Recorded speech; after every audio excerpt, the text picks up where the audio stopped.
Good morning. I'm Bonnie Gardner, co-chair of the Public Affairs Forum of the First Unitarian Universalist Church of Austin. Welcome. Our forums are free and open to the public. We encourage you to attend. They occur most Sundays at noon. We're at 4700 Grover Avenue. If you want to find out more about our forums, go to our website at www.austinuu.org. Today we're in for a real treat. We're going to be hearing Jim Cullen, editor of the Progressive Populist and the founder of that magazine, speaking on how did Texas get into this mess and who will lead us out. Jim is going to be talking about the gross underfunding of education, human services in Texas, our crumbling infrastructure, and basically a lot about state governmental callousness and indifference to the needs of ordinary people. And what can we do about this? Since 1995, Jim Cullen has been the founder and editor of the Progressive Populist. It's an independent, twice-monthly journal of politics and economics. It's based in Manchaca, Texas, but published also out of Storm Lake, Iowa, where his brothers edit and publish the Storm Lake Times. Jim is an honors graduate of University of Dallas. He's worked for a variety of newspapers, including the Dallas Gazette, the Irving Daily News, the Shreveport Times, the Longview News and Journal, and the Beaumont Enterprise. He was an associate editor of that great journal, the Texas Observer, from 1991 to 1995. He is committed to reporting from the heartland of the U.S. on issues of workers, small business, and family farmers and ranchers. Welcome, Jim Cullen, and you're going to enjoy this.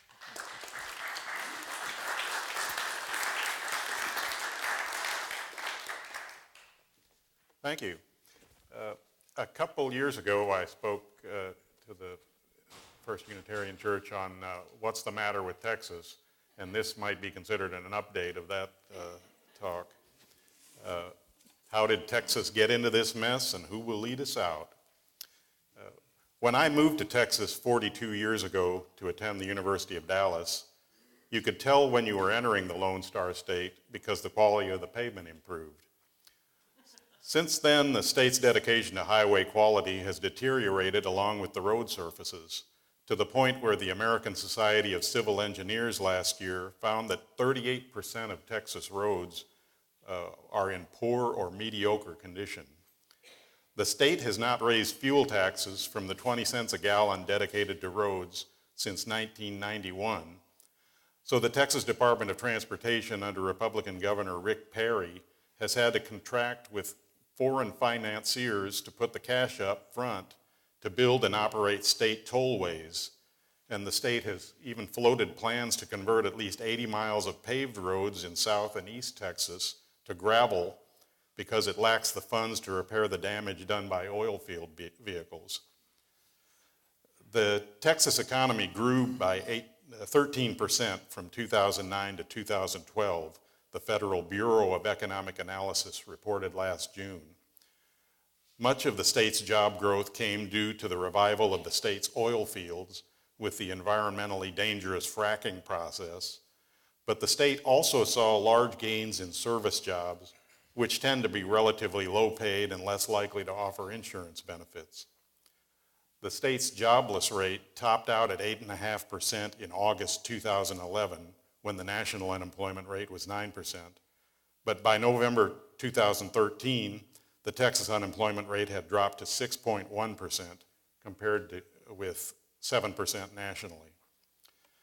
Austin has led the high-tech economic boom, which was due to the state's investments in the University of Texas and high-tech research centers in the 1980s.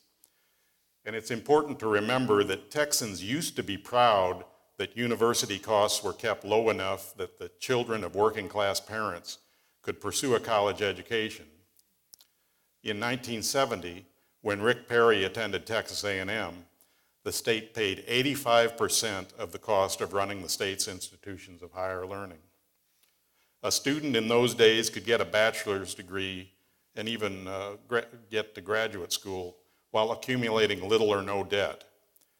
Tuition and fees for the regular workload of 15 hours was $104 per semester for Texas residents in 1970. A student could work that off in just 65 hours at the minimum wage of $1.60 per hour. Tuition and fees rose to $2,357 a semester by 2002. That works out to 458 hours at the $5.15 minimum wage at that time. But a student could still pay tuition and fees at a Texas university by working 20 hours a week, not counting room and board. But after Republicans gained control of the Texas legislature in 2003, with Rick Perry as governor, the legislature deregulated tuition and reduced its appropriations for higher education.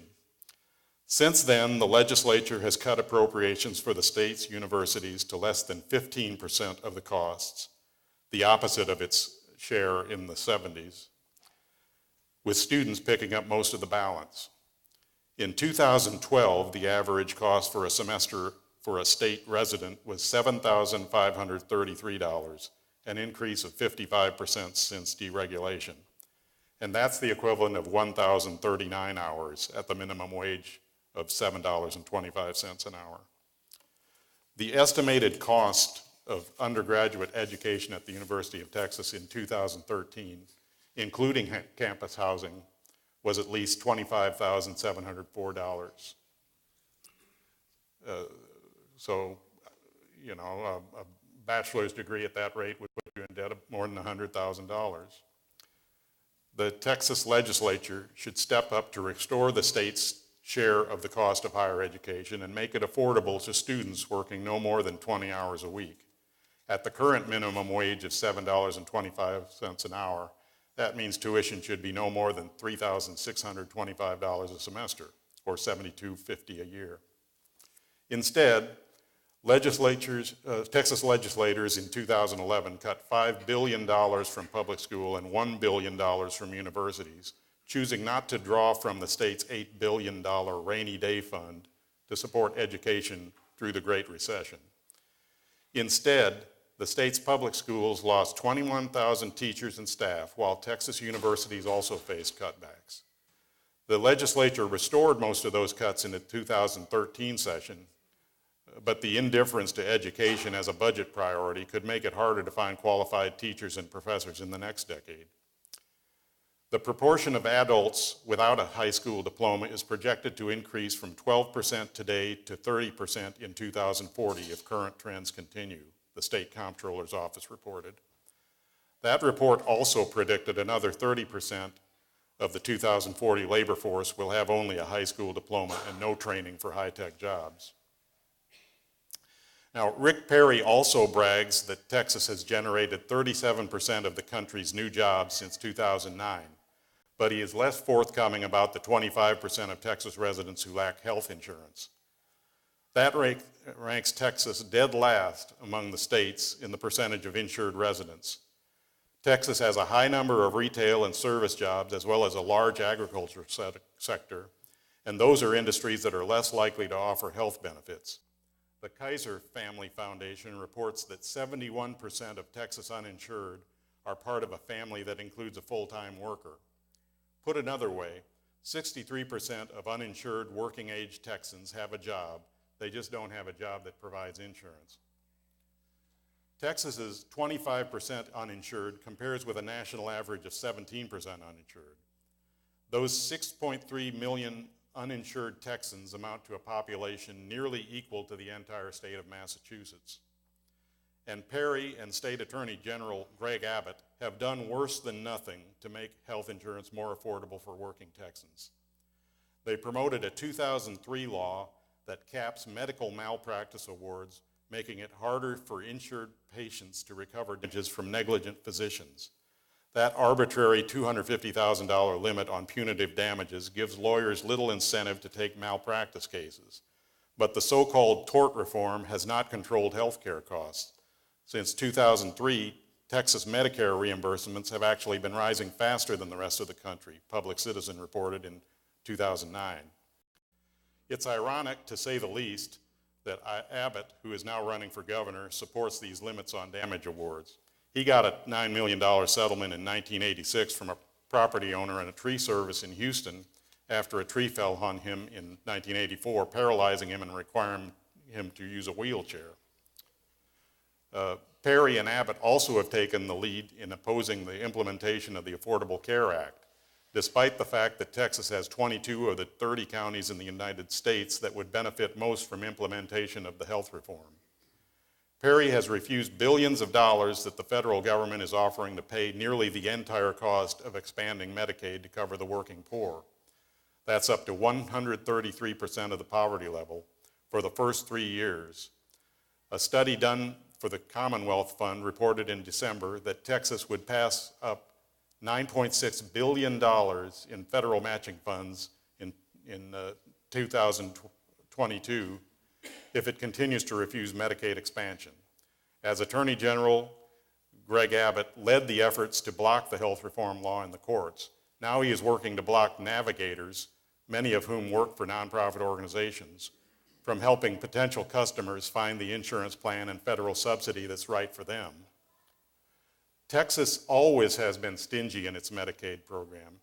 Texas Medicaid in 2012 covered 3.6 million Texans, mainly children, pregnant women, seniors in long-term care, and disabled Texans, and mainly sticking with the federally mandated minimums.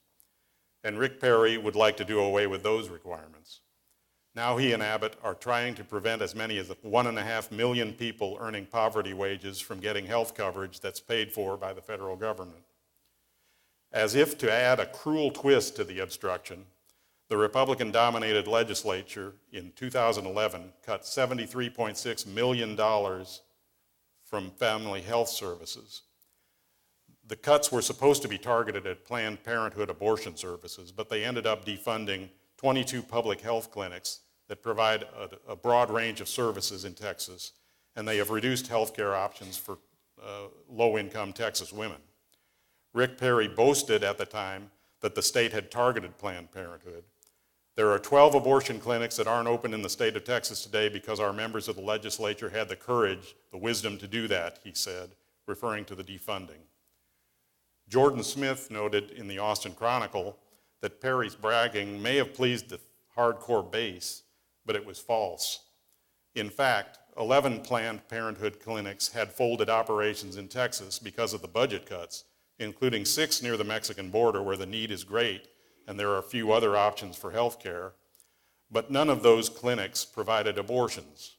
Instead, those clinics provided health exams to 20,565 clients, including screenings for cervical cancer, screenings for breast cancer, and screenings and treatments for sexually transmitted infections, but not anymore. The legislature in 2013 appropriated $71 million for family planning services, nearly reinstating the money that the legislature had cut in 2011. But the state also lost $60 million from the federal government because it had defunded the clinics that were affiliated with the abortion providers, the Texas Tribune reported. The State Family Planning Services program is expected to serve 100,000 women in 2014, down from the 220,000 women before the 2011 cuts, the Dallas Morning News reported. Now, the state does have low tax rates, as the average Texan spends just 7.9% of his income on state and local taxes, compared with 9.8% nationally, according to the Tax Foundation. That 7.9% is up from 7.1% when Perry became governor in 2001. But only 5 states have lower tax burdens, and you get what you pay for. Texas has relatively low housing costs, ranking 40th in median home prices, though you may not know that from looking at Austin prices. Texas was not hit as hard by the collapse in housing prices as other states, where housing prices had been inflated by speculators.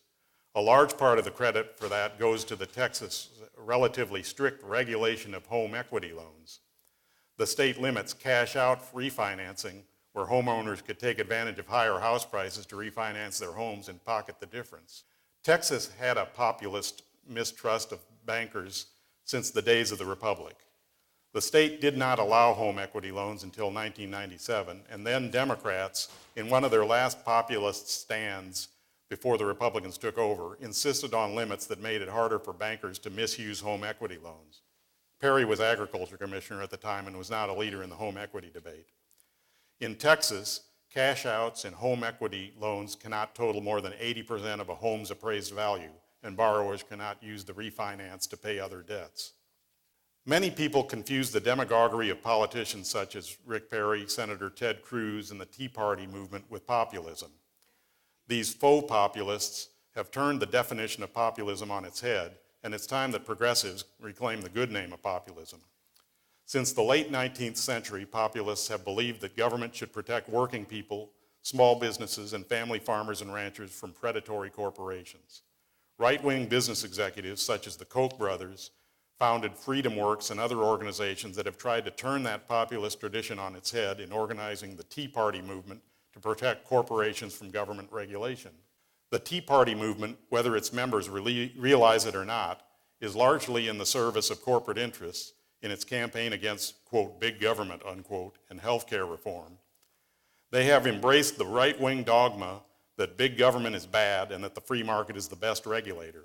That is the opposite of progressive populism, which believes that the government should protect working people, farmers, and small businesses from predatory corporations. The American Recovery and Reinvestment Act that was enacted in February 2009 provided an $800 billion stimulus to the economy. That was a good start and helped to stabilize the economy and create the conditions for a recovery. But going forward, the government needs to put people back to work building or rebuilding highways, bridges, schools, and other public works. According to the American Society of Civil Engineers again, the U.S. needs to spend at least $3.6 trillion on rebuilding infrastructure just to get back to code. In Texas, we don't even have a state fire code that allows fire marshals to inspect potentially explosive sites outside of city limits. The Republican legislature didn't get off the dime to act even after the fertilizer plant explosion that leveled much of the little town of West Texas on April 17th, while the legislature was still in session. Democrats should promote the development of high-speed railways and a clean energy industry.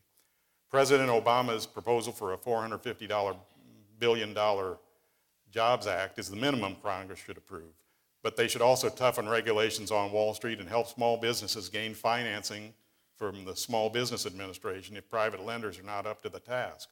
Recovery will be expensive, and this is no time to worry about the debt we're passing on to our children.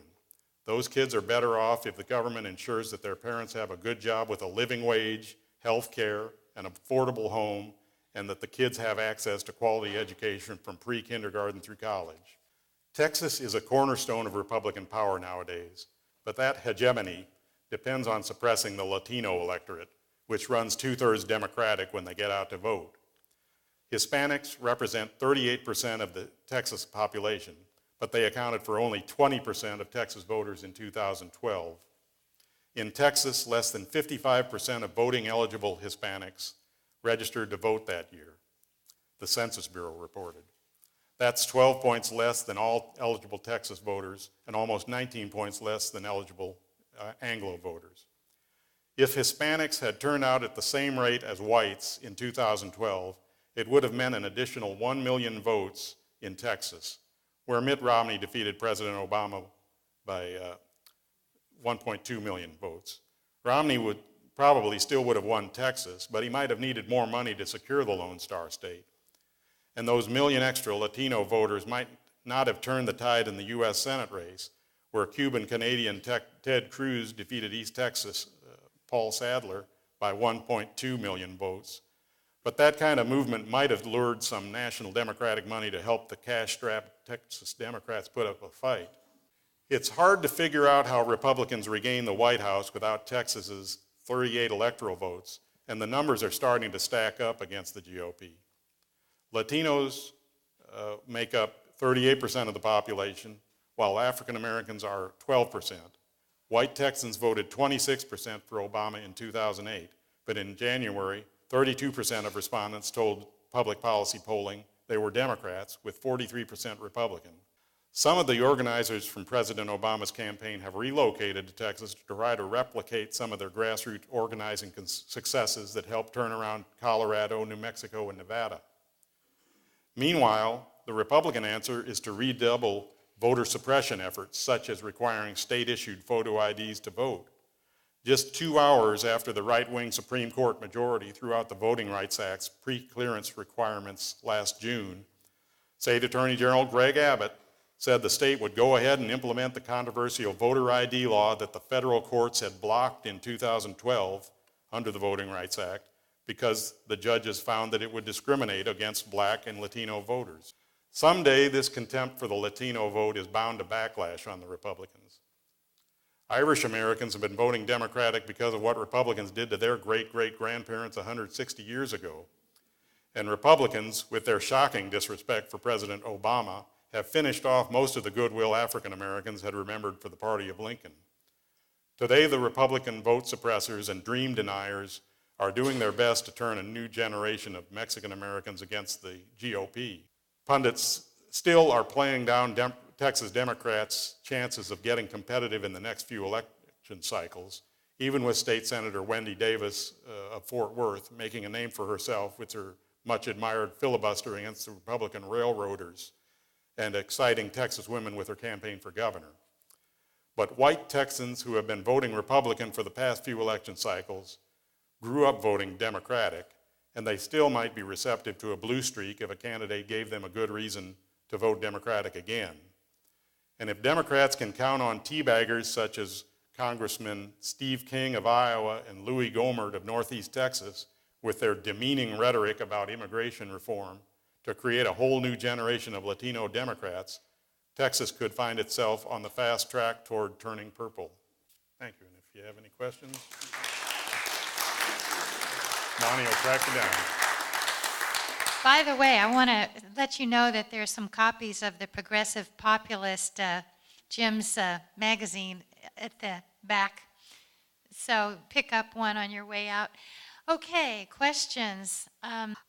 I know that Perry, and especially Perry, has brought a lot of these corporations, inviting these corporations to come here to set up business, and they give them these rebates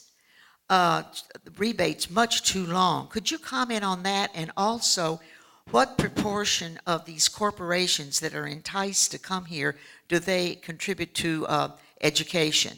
Well, of course, a lot of the high-tech corporations do depend on an educated workforce. And one of the attractions of Austin has been the educated workforce over the past 20 years.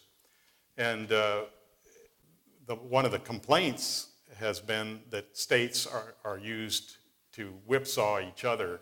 For example, Boeing has been going around to various states, seeing what kind of deal they could get out of their states like Texas and South Carolina, and I think they went to a half dozen states to see what kind of incentives they could get.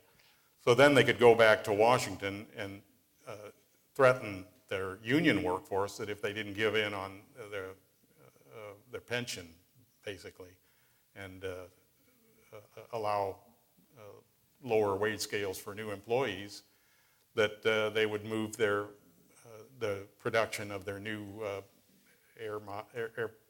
airliner models to these right-to-work states. And the union finally knuckled under and adopted the contract in the middle of, I think they had 3 years remaining on their current contract. And that's been a big cause for controversy in those union members of the machinists union. I think the states have gone overboard, particularly when they offer retail companies incentives to locate in a place where they're going to locate anyway.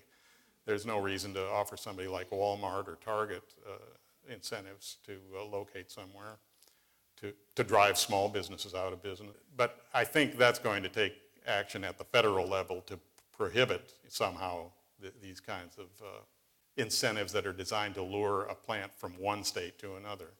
Yes, I know that there's been a much said about the Hispanic population becoming, not actually the Anglo population becoming a minority essentially, but also when we talk about this change in demographics, Can you talk about the emerging millennial generation and how they are going to reshape the way Texas looks, votes, and thinks? Well, yeah, I think the millennial generation does not necessarily think the way their parents do, obviously. That's one of the things I think that the Obama people have capitalized on as they try to work on these younger voters in Texas to turn the state around. And that they're less dependent on the mainstream media, which, you know, of course, neither is the right wing. So we see just crazy things go out on over the internet that are unchallenged on both sides. And that's one of the problems, is trying to correct the misstatements that go out. First, I wanted to thank you for an excellent presentation. My question has, I would like you to talk a little more about the refusal of the Republicans to take the Medicaid funds in Texas. In particular, it's very hard for me to understand what would drive somebody to wake up every morning to work tirelessly against poor people having real health care. It seems like there has to be something other than just meanness. Well, and that's what Greg Gabbett says. He wakes up every day trying to find a new way to block the Obama administration. And it just doesn't make any sense. California had, I think, 20% uninsured in its population, and it estimates that once the Affordable Care Act is implemented, it will get that down to about 5%. Texas is working actively to obstruct people from getting the Affordable Care Act. As I said, they're even trying to prevent navigators from helping people find the right health care plan. They say it's because they don't feel that the navigators have been screened adequately, but that's nonsense. Nobody believes that's. They're just trying to interfere with implementation of a federal law that would help 25% of the population, and he just doesn't care. And again, 1.5 million Texans could get free health care under Medicaid at no cost to the state, and instead they're preventing the expansion of Medicare, so local governments will continue to have to pay for that health care at the emergency room because the hospitals are required to provide health care to keep people alive. But the thing is, they're not going to prevent cancer from spreading or asthma from getting worse. They'll just keep them alive. So I would hope that those 1.5 million people would at least provide a base for the Democrats to work on in the next election. And everybody making less than 400% of the poverty level, which is, I think, $45,000 for a single person and nearly $100,000 for a family of 4, would qualify for subsidies to get insurance under the Affordable Care Act. And a lot of people don't realize that. They keep complaining about how Obama is making them buy insurance.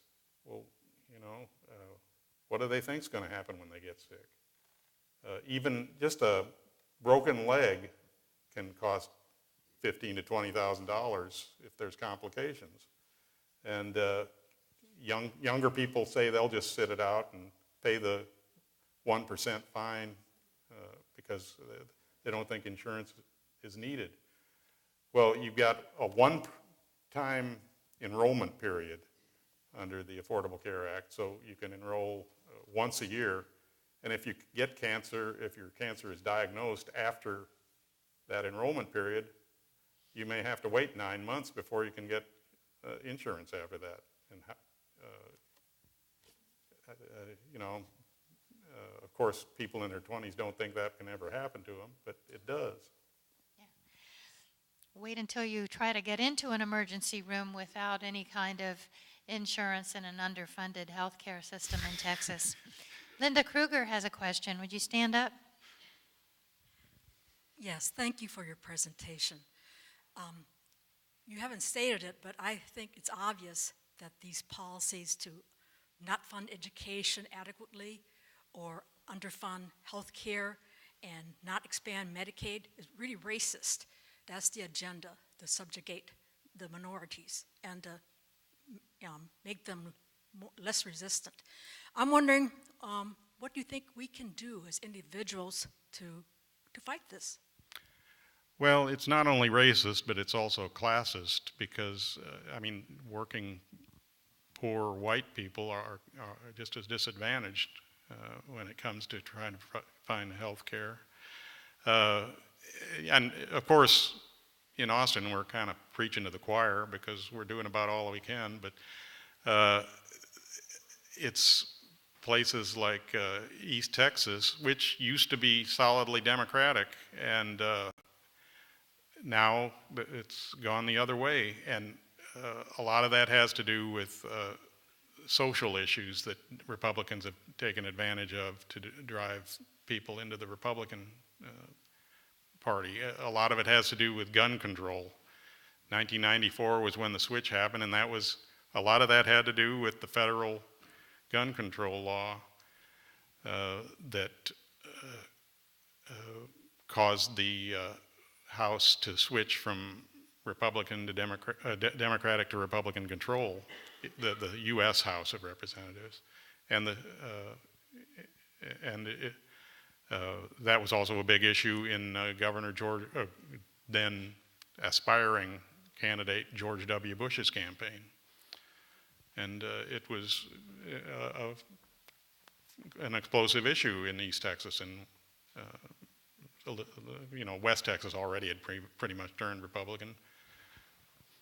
We have a question from Ken Coyne. Thank you for speaking today. Jim, Texas is one of the largest producers of energy. What are we as progressives working on to be using that where it's produced rather than transmitted under the Republican model from West Texas all the way to Dallas, so to speak? Why that long distance? What are progressives really putting out and to use it at the spot it's produced? Well, actually, it's a good thing to send that West Texas wind power to the rest of the state. And that's one of the problems is we don't have enough lines to transport the wind-generated electricity from West Texas to the population centers. And I mean, there's only so much electricity that Lubbock can use, and we would like to get some of it too. But at least Austin has made an effort to get sustainable electricity, green electricity. And even the state land commissioner has done some work on developing wind farms in the Gulf, and that's a good thing. But I think they could do more to encourage solar and wind power and other green energy sources. But naturally, the oil and gas companies are not too thrilled with getting the competition. We have a question here. Would you say your name, please? My name is Hart Murphy. I'm not a member here, but I was drawn by the speaker. And I certainly, Jim, I agree with you on down the line as far as the issues. But I'm interested to take up kind of this question of who are the real populists that you raised so well. Certainly, as you say, that the version, the Roger Ailes or Koch brothers version that's successful, but it's fraudulent. And just as a point of information, if you look back at the original populists and what they believed in, and you peel back the message of, say, a Glenn Beck or an Alex Jones, and you see what gold buggers they are, and compare that to what the original populists believe in, then it really unravels. But I just wonder if you couldn't hold a little bit more feet to the fire of the National Democratic Party, because if the populists were in favor of anything, it was the little guy, right? And they were in favor of using government to sort of counter the big corporations, but at the same time, you look at the National Democratic Party and how progressives or populists or whatever we call ourselves, we get dragged into defending Obamacare, and, that kind of dominates our discussion. And I'll do that to a point, but only to a point, because, I favor a single-payer plan, or I favored a public option at least. And Obama didn't fight very hard for that, because when it came down to it, the national pharmaceutical corporations and the big insurance corporations had more of a place at the table than just your ordinary healthcare advocates. So I just want to know what, Wendy Davis is going to get stuck in this position. Any Texas Democrat is going to get stuck in the position of kind of having to defend these national Democratic policies. So what alternative would you see to that?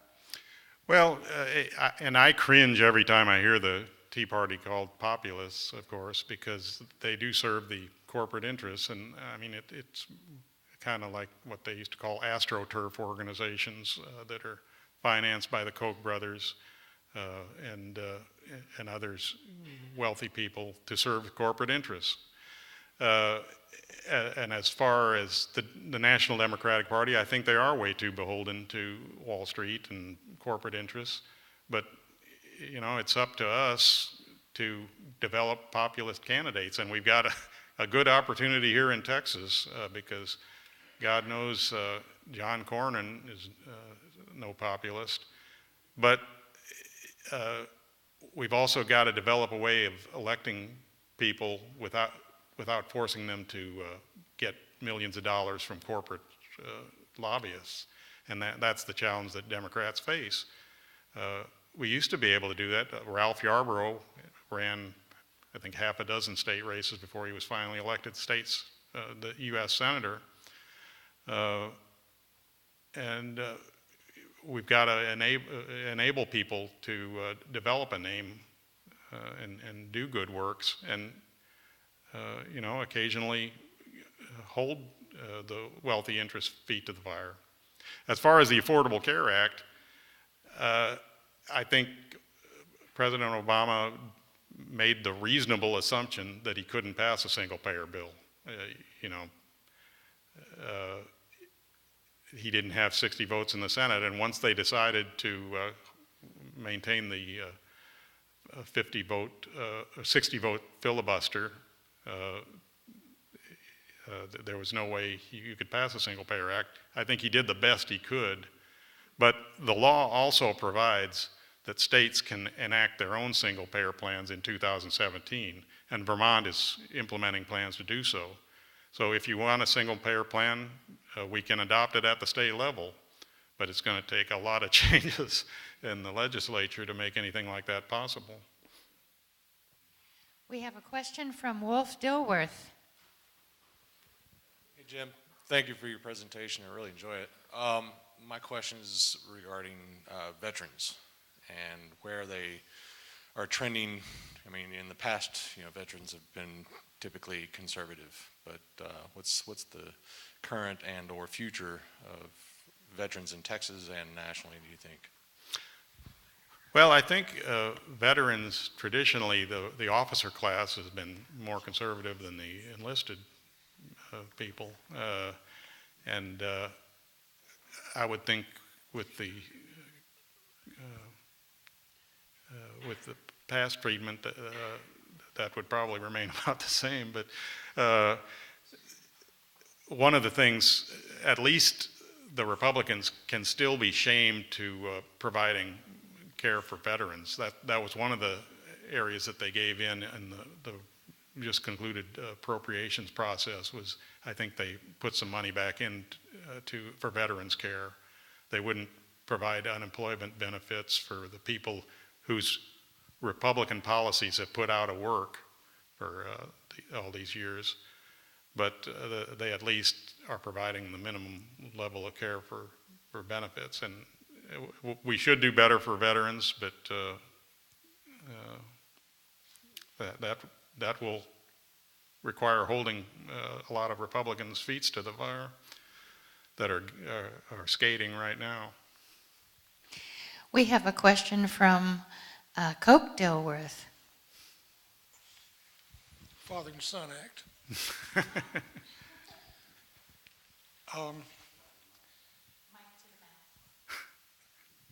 I've been convinced for a long time that their goals are far more sinister than abortion and gun control and all of that. I'm one of those people that rely on watching what they do and ignoring what they say. I think that actually I'd like to hear you ask or talk about their real goals. I think democracy is under attack, a naked frontal assault. Well, yeah, I think that is the case. The plutocrats have been working ever since Franklin Roosevelt died to reverse the New Deal, and they have a long-term plan and they've stuck with it, and they've got the money to implement it. We have strong feelings about what should be done, and personally, I think we should hold on to those New Deal ideals, but when it comes up against the kind of money that the Koch brothers and their ilk can generate, I think they spent $400 million in the last election cycle. And now they're running ads against all the Democrats that voted for the Affordable Care Act, just sending all sorts of misinformation about what Obamacare will do to these people. And you know, that requires the Democrats to spend money to combat the lies first before they can say anything good about themselves. But yeah, it's like the Stand Your Ground bill that was passed at the behest of the American Legislative Exchange Council, with ALEC is what they call it. That's the right-wing group of legislators and business lobbyists that come up with model bills that they pass, and then you know they use those bills to whip up votes for Republicans and against Democrats. And it worked in the case of the Texas legislature to switch the legislature from Republican to Democratic, or Democrat to Republican. In 2002, they finally achieved that. And since then, we've seen a cascade of, you know, we thought that the state was dominated by conservatives when the Democrats were in charge. Now it's dominated by right-wing organizations that make Dolph Briscoe look like a centrist. You know, even Bill Clements is starting to look good. We have a question here. Would you stand and say your name? My name's Hamilton Richards. Thank you very much for coming. I wonder if you have any thoughts about public funding of elections.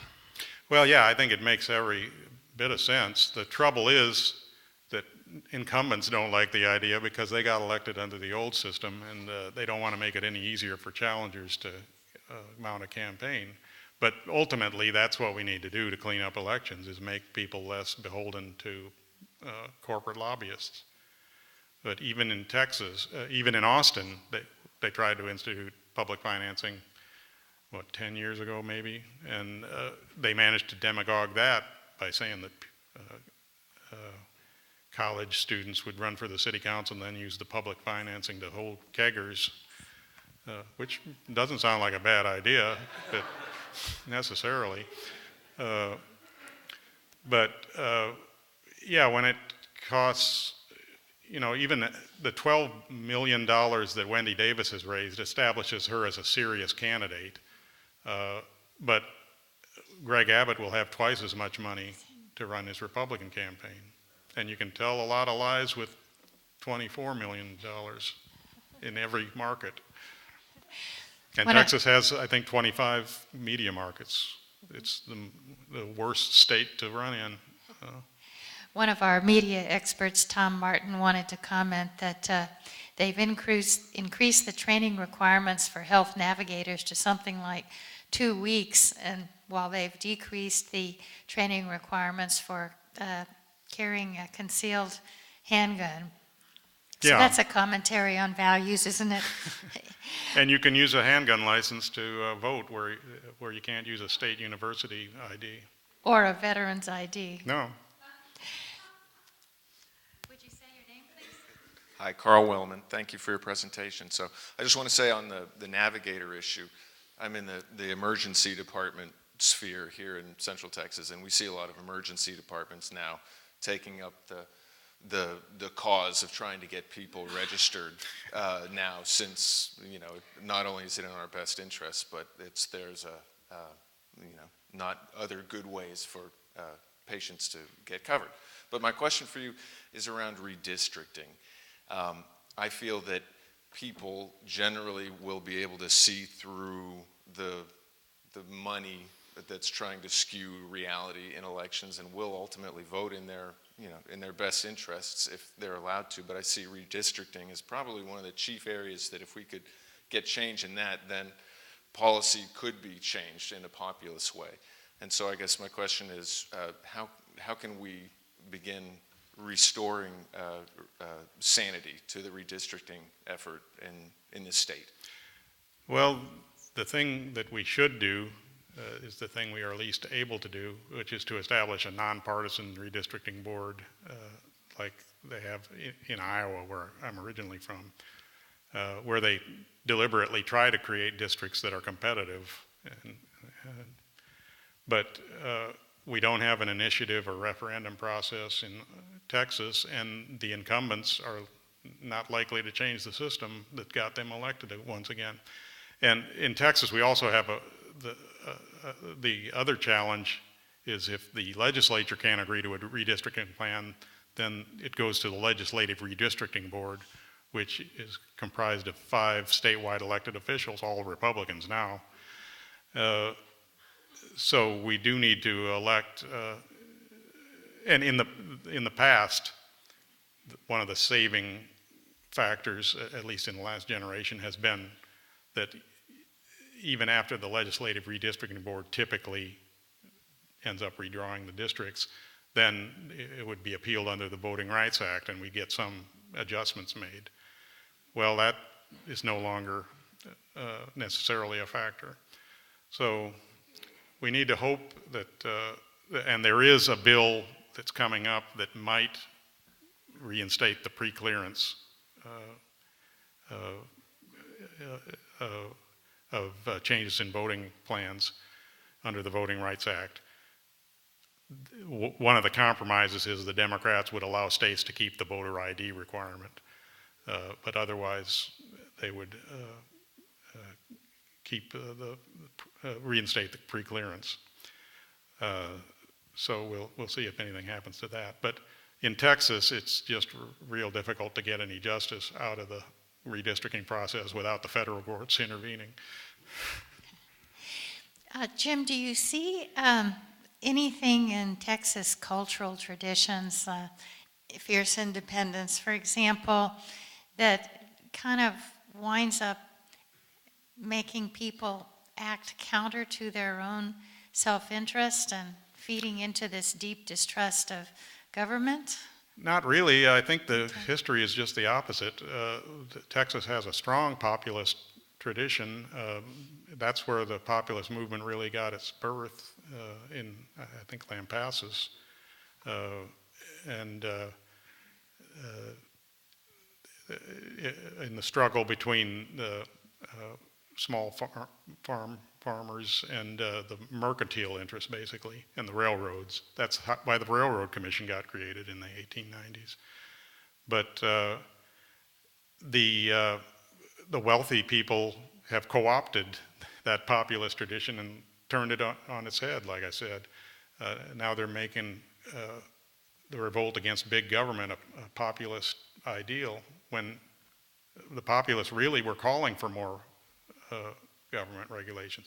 The Tea Party even is proposing the repeal of the amendment that creates popular election of senators, and I've never been able to figure out the reasoning behind that, to allow legislatures to once again name the senators,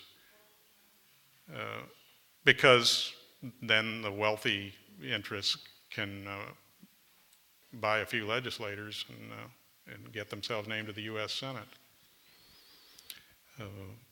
But that is the real challenge of the Democrats, at least populist Democrats, to convince these people who have been fooled into believing that the Republicans are looking after their interests, that their economic self-interest lay in a more robust regulation of corporations and polluters and fertilizer plants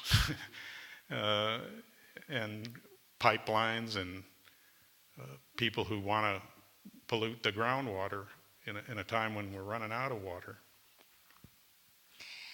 I'm going to raise a question from Jim Letchworth, one of our media experts on who's running the camera. What do you envision happening as we have more and more poorly underfunded health care, or refusal to accept Medicaid monies? And as a public health professional myself, I worry about lack of access to immunizations, et cetera. We're starting to see recurrences of epidemics of measles, rubella, whooping cough. Could you comment, please, about the refusal to accept the Medicaid money? What are the implications? Well, it's going to cost Texans more money to pay for these, not only pay for sick people, but pay for treating our own diseases that are passed on by people who can't get health care, can't afford to go to a doctor's office, so they have to work sick at Applebee's or some of these pizza joints and other restaurants that have talked about how they are going to keep their full-time employees down below 50 just so that they don't have to provide health care. Is that something you want to brag about if you're a restaurant, that you won't provide health care to your employees, the people that are sniffling around your salad bars? And certainly during the cold and flu season, it occurs to me that I'd rather stay away from some of these skinflints that are willing to cut that close to the bone. But I think as the Affordable Care Act is implemented, people are going to see the changes that occur in places like California and even Kentucky, that has done a lot of good enrolling its people against the wishes of Rand Paul and Mitch McConnell, their senators. Luckily, they had a Democratic governor who said, well, we'll take that money. We'll provide health care to our working poor. That's the decent thing to do. That's the Christian thing to do. And that's what really rankles me when these people, they quote the Bible, but they go straight from Leviticus to St. Paul and skip the Gospels entirely. Any further questions from people out there in the audience? Well, I have another one, Jim. Do you see any kind of green shoots in terms of the organization of the Hispanic population? Do you see any new leaders emerging, signs of organization that might wind up being pro-human service funding, pro-public health? Well, I think the Castro brothers from San Antonio are two exciting characters, and the Latino electorate at large is very supportive of health care, and really people talk about how conservative the Mexican American community is. In fact, polls show that they're more socialist than other groups because they believe in helping their family. And don't kid yourself, for every Mexican American has a cousin or a friend who has a cousin who is undocumented and could benefit from the DREAM Act. And they take it very seriously when these Republicans talk about that these people are just smuggling dope over the border and they're no good and we should drive them all back to Mexico. We have just a few more minutes. How many more minutes do we have? 4. Douglas Bauer has another question. Early in your presentation, you mentioned that Austin's success in the high-tech arena was driven partially by the funding of good universities here locally, as well as some public partnerships. And I wanted to elaborate on that just a little bit. I work in high-tech, and I agree with your perception. One thing we had here in Austin was Semitech at one point, which was basically a combination of public funds and private funds to do kind of pre-competitive development work. And that spawned a lot of local industries. Since that time, that the equivalent of that has been moved to New York because New York was willing to continue funding them at a high level, and Perry and his community were not. So the question, do you consider public-private partnerships a progressive concept? And if so, how do we continue doing them in Texas? Well, yeah, I think there are good things that can be done with public-private partnerships, and that's one of the things that President Obama and the AFL-CIO has talked about, creating jobs and rebuilding the infrastructure with public-private partnerships. We just need to make sure that we aren't taken advantage of by these corporations. We give them millions in tax breaks, but then we won't even allow their minimum wage employees to get health care. That's not right. So we need to start with the insistence that they provide a living wage and benefits. And unfortunately, Texas leaders have not always adhered to that stipulation. Well, Jim, we want to thank you for sharing your views with us. It's been kind of a comprehensive overview of our problems and pointing the way forward if we can get people organized to address these problems. And again, if you want a copy of the Progressive Populist, they're at the back. Thanks so much for taking time to talk with us. Well, thank you. We're a big state and we've got big problems. Yeah.